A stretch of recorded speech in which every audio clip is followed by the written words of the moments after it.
വിദ്യാരംഗം കലാസാഹിത്യവേദിയുടെ ആഭിമുഖ്യത്തിൽ Koodali higher secondary സ്കൂളിൽ വായനാ മാസാചരണത്തിന് തുടക്കമായി. പ്രശസ്ത കവി ദിവാകരൻ വിഷ്ണുമംഗലം ഉദ്ഘാടനം ചെയ്തു.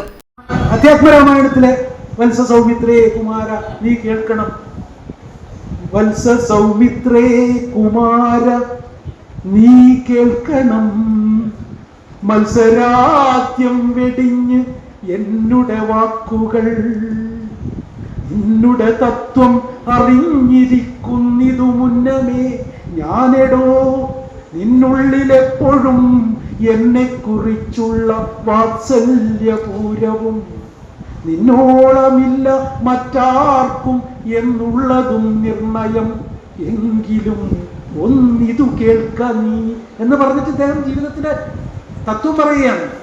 വന്യസന്തപ്ത ലോഹസ്താംബു ബിന്ദുന സന്നിഭം മർത്യജന്മം ക്ഷണഭംഗുരം.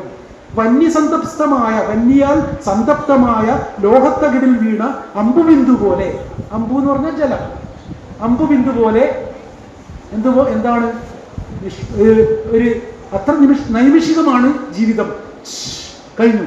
അതായത് ചുട്ടുപഴുത്ത ഒരു ലോഹത്തകിടിൽ വീണ വെള്ളത്തുള്ളി പോലെ ആണ്.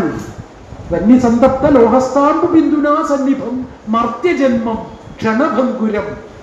ക്ഷണഭംഗുരമാണ്, ഒരു നിമിഷം മാത്രം ഉള്ളതാണ് ഈ മനുഷ്യ ജീവിതം എന്നുള്ള വലിയൊരു തത്വമാണ് പറഞ്ഞത്.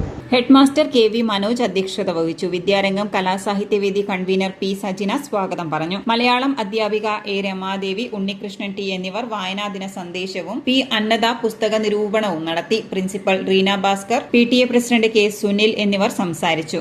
ലംഹ ഫാത്തിമ നന്ദി പറഞ്ഞു.